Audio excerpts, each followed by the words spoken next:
This is a super stressful, super brutal process, but if you're prepared and you get the right advice, you can be very successful.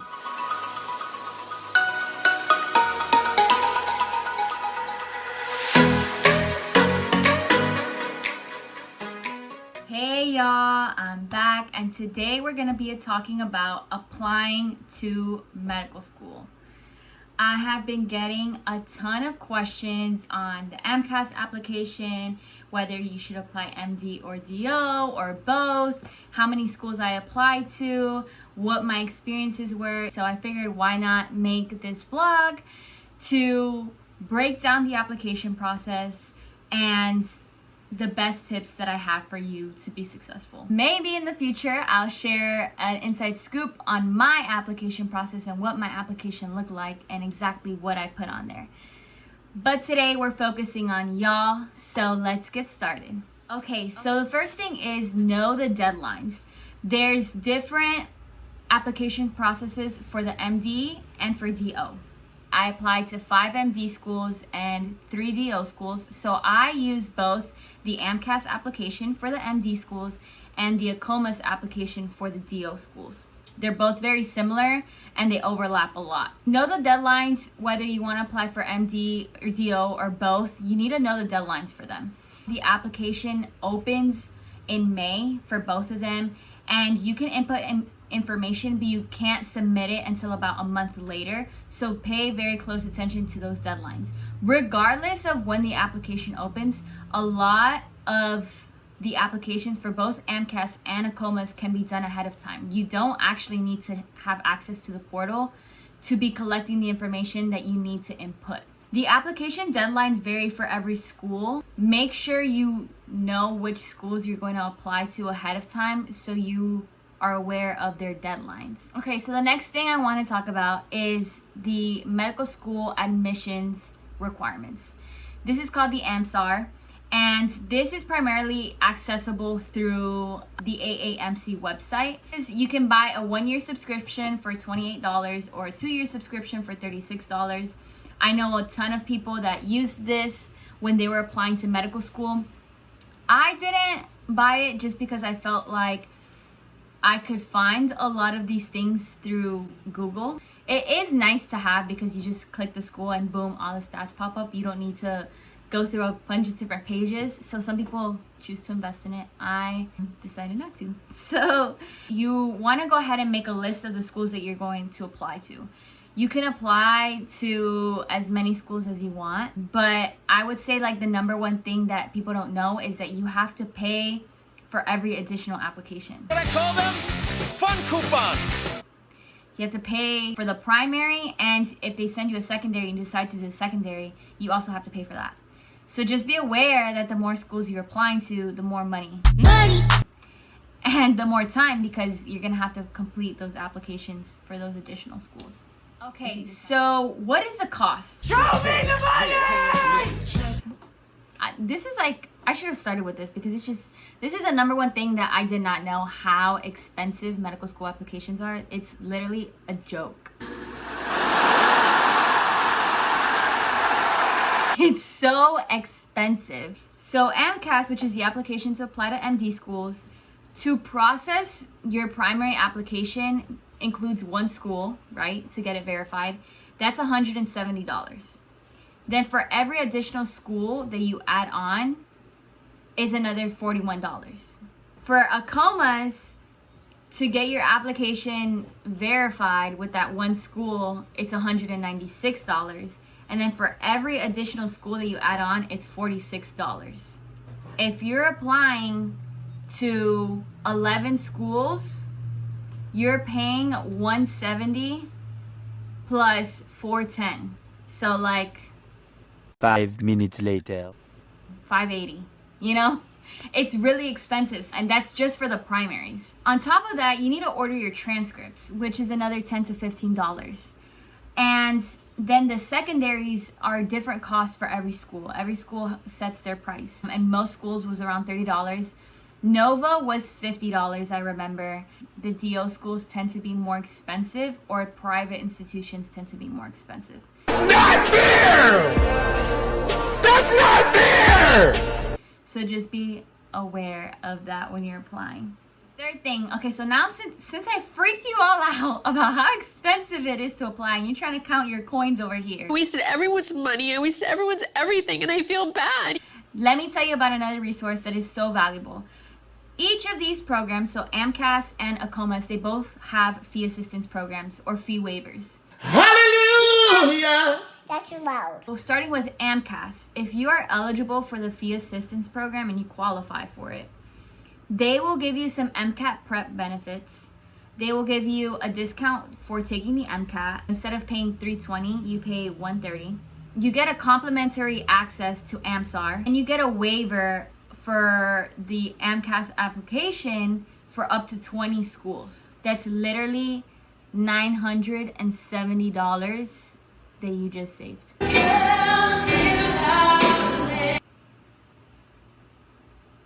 I didn't qualify for it. Why didn't you tell me? Definitely apply even if you don't think that you qualify. Like, that's such a valuable resource. For ACOMAS, it only covers the initial $196. You serious? But sometimes, you know, if you qualify for these fee assistance programs and you mention it to the school when you're doing your secondaries, they'll waive the amount of your secondaries. So you basically can submit your secondaries for free. Don't sleep. And make sure you complete this application before you even start your medical school application. Okay. Number 4, making your school list. Just be aware of how much it costs. Like, you can apply to as many schools as you want, but plan ahead to drop that money. Or make sure you qualify for the fee assistance program. A lot of people say you should cast a wide net because the more likely you are to catch a fish, right? Or to get it accepted. But understand your circumstances and how competitive you are as well, and kind of be strategic. I took my MCAT in August. I walked out of MCAT and I was like a little bit uneasy. I didn't speak any negativity into the world. Then I decided to wait until my MCAT score came back to decide if I was going to apply. I said if I got a 505, which was FSU's average, I'll apply. Lo and behold, in September, my score came back and I got a 505, and I was like, oh crap, now I have to apply. The application was very tailored to FSU, like literally everything had FSU all over it. The mentality I had was that if FSU didn't take me, no other school was gonna take me. I decided to apply small, so in the event that I was a reapplicant, I would only be considered reapplicant to some schools. So I applied to the schools with the not as high MCATs or the lower MCATs, and I applied to a few DO schools. Your girl interviewed and got accepted to FSU. You deserve it. You deserve it, honey. But at the end of the day, an acceptance is an acceptance, and people are gonna do anything they possibly can to get that acceptance. There's people apply to 20. It just depends what you're looking for, if you're willing to go out of state, if you're willing to pay out of state tuition, etc. Also be aware when you're applying to medical schools that you're applying to schools that you're willing to go to. Look at the tuition costs.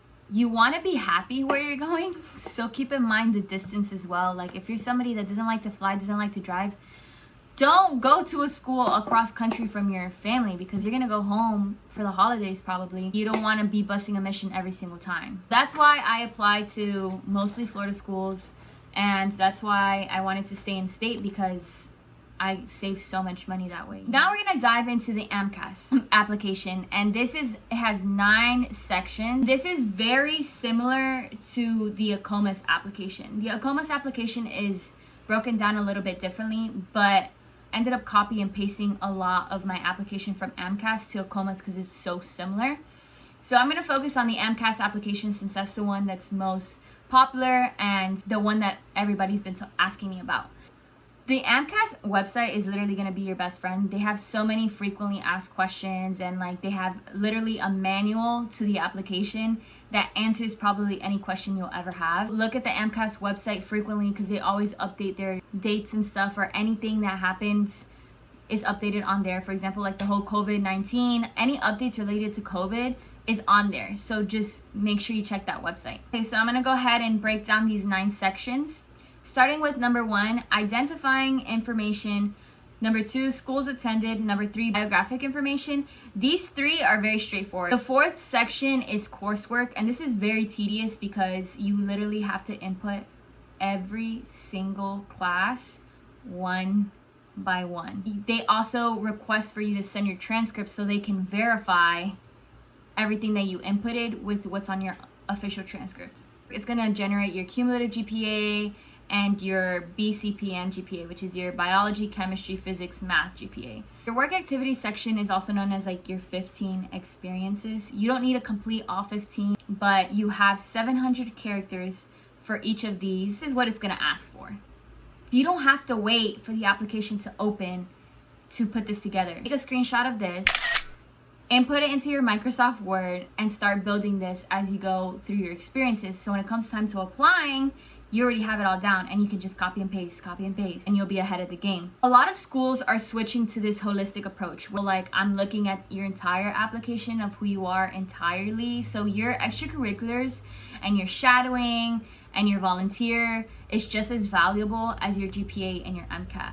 So make sure you're spending your time wisely. You're gonna be given space to describe all of these experiences, and even on top of that, they allow you to select 3 that are your most valuable experiences, and they give you an additional 1,325 characters to elaborate more on these. So I did all 15 just because I had a lot of things to input on my application, but you don't have to do all 15. I always say quality is better than quantity. Don't just like throw something on there just to fill that experience, because they don't want fluff. They want things of substance and things that are obviously valuable to you and that have made an impact on you and have made an impact on the community and made you more prepared to become a physician. So when you're approaching these experiences, every word counts. Every word should be contributing to the message you're trying to get across. I try to pick my experiences that highlighted different aspects of my life. So I was very passionate about volunteering, so I included my major volunteer experiences. I included my shadowing experiences and I condensed them. I included my leadership experiences with my sorority because that was a big part of my collegiate experience. Not everything has to be medically related. Actually, a lot of my experiences weren't necessarily medically related. You should have a life outside of medicine. And so they like to see people that are very passionate about other things like athletes or dancers or people that like to play music, things like that. So don't be afraid to include an experience there that's important to you that's not necessarily medically related. You don't need to have research. Granted, it's gonna help you, but at that stage in undergrad, it doesn't need to be any specific kind of research or medically related or science related research. It can be anything that you're passionate about or any project that you're able to get onto. You don't even need to have been published or presented. Like at that stage, they just want to see that you're learning the process of what it is to conduct research and perhaps to publish. But Walter doesn't like research, clearly. So for those wondering about research, it's not required, but it does help. Okay, the 6th part of the application is letters of evaluation, also known as letters of recommendation. Each school allows you to submit 3 to 5 letters. They're usually like 2 science, 1 non-science academic letter. The rest would be character letters, which is people that can speak to your work ethic and who you are as a person. All the people that are doing your letters of recommendation should have a professional relationship with you. A mentor, be an advisor, a professor. Your friends and family shouldn't be writing you letters, like, period. Period! Like, that doesn't happen. Most professors will like to have it submitted anonymously. MCAS usually and ACOMAS usually receives the letters through Interfolio or uploaded through your academic advising office. For those that go to FSU, in the College of Medicine, there's a pre-health advising office where they keep a record of your letters of recommendation, and there's a whole process that you can utilize them for them to help you collect your letters. So I used them and it was very helpful. I know some people use Interfolio. I've never used that program, but it's very popular. And again, this is something that you should be doing before you even start the application. Like when you open the application, you should have the majority of your letters because you should be gathering these as you go through your collegiate experience. So you can upload up to 10 letters on your portal, but you select which letters you're submitting to which school. They're gonna request different letters, so you're able to submit the letters that they need. It also gives you the opportunity to submit letters that you might be tailoring to that school. For example, when I was applying to the College of Medicine, I used letters of recommendation from people I worked with in the College of Medicine because they're affiliated with it. So it kind of emphasizes to the admissions committee at FSU, like, hey, I already know some people at FSU. So be strategic when you're applying and use those things to your benefit. And asking for letters, especially professors, you need to come prepared. Like, they're only gonna know who you are in the classroom and like what grade you have. So it's your job to provide them the rest of the information so they can write a really good letter for you. So I would always show up with a folder like this, right?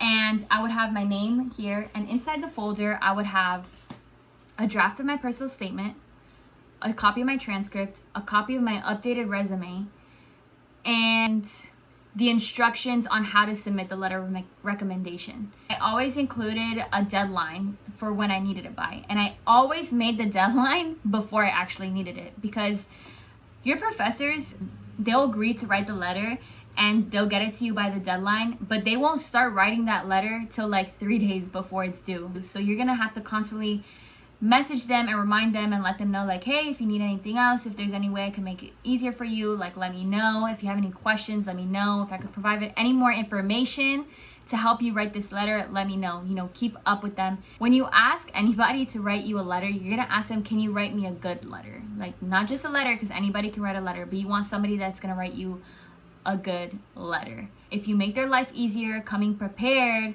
they're gonna be less stressed out. They're gonna have a lot to write from, and so you're gonna end up with a good letter, and that's the goal.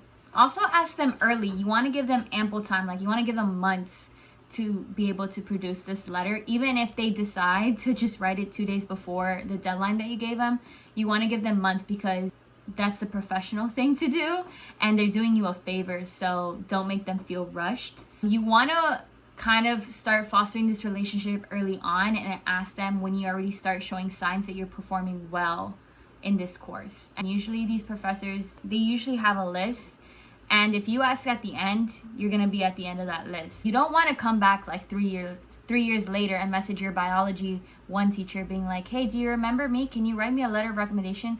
What are you thinking? Like, I wouldn't want to write that. And even if they agree to, it's not going to be a good letter. So the next thing is medical schools. I addressed this earlier. In this section, you're just going to list all the schools that you want to apply to.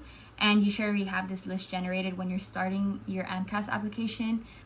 So yeah. The next section is essays. This is actually just one essay. It's your personal statement. And it's 5,300 characters, including spaces, as I mentioned in my prior videos. So I'll go ahead and link it. Don't sleep on it, because I gave really good tips. So the last section is standardized tests, and that's MCAT. Again, you want to kill the MCAT, so don't sleep on it. If you haven't seen it already, go watch my MCAT vlog. I gave awesome tips on how to tackle the MCAT. If you haven't watched it, like, you're doing yourself a disservice. That's all I gotta say. That's everything for the primaries. For both AMCAS and ACOMAS, the applications are very similar. You can literally like copy and paste for most of it. I ended up doing my MD applications first, and then I did my DO applications, just because the MD program application deadlines were sooner than the DO. I preferred going to an MD school over DO school, just because I really liked FSU, and FSU's an MD school. So I prioritized my MD application. So secondaries. Yeah, there's another part. I'm taking a nap here. Okay, take a nap right there then. Good night. So hang in there. Good night. Some threads on Student Doctor Network talk about the different secondary questions that there are out there. They change year to year. So if you want to get ahead of the game and jog your mind to think about what you want to write about, you can find some of the secondary application prompts, but there's no guarantee that it's going to be the same thing that you get. Every school has different secondaries. There's common themes that each school kind of focuses on. And so I'm going to mention 3 common themes that I've noticed when I was applying. The first thing is diversity.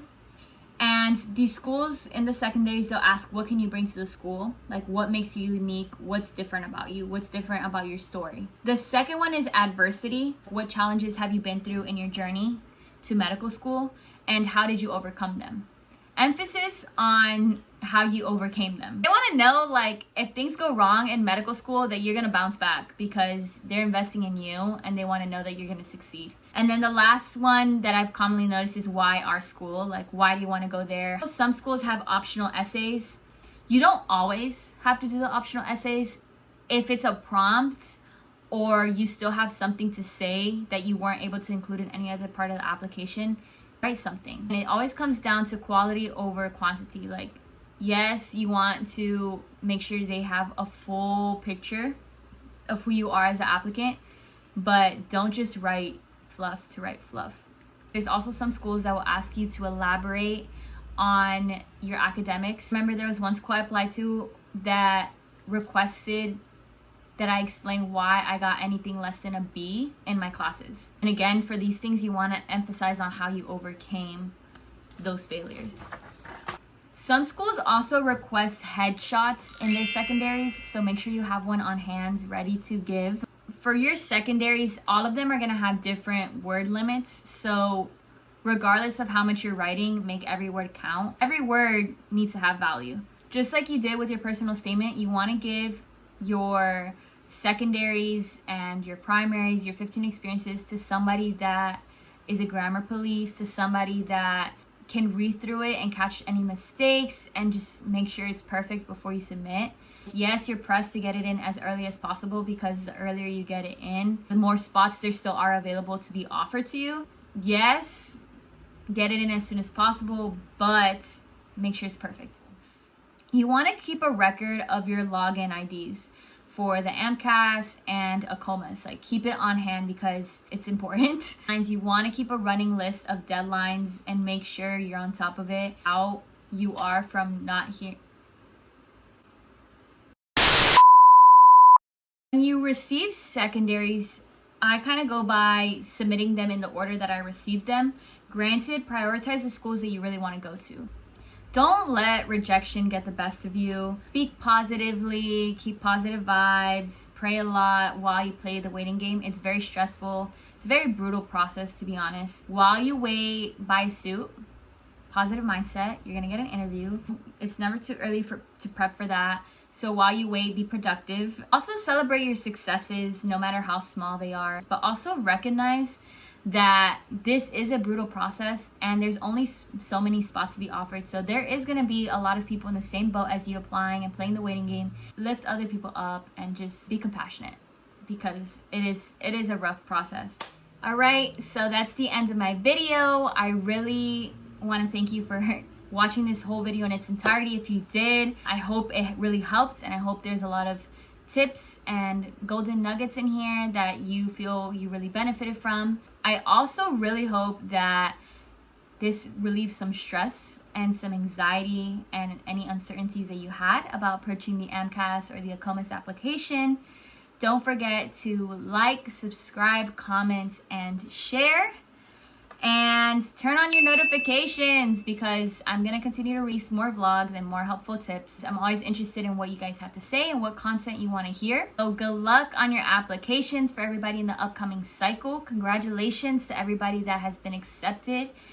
And the right door is going to open when it needs to open. So have faith, stay positive, and you got this. Thank you so much.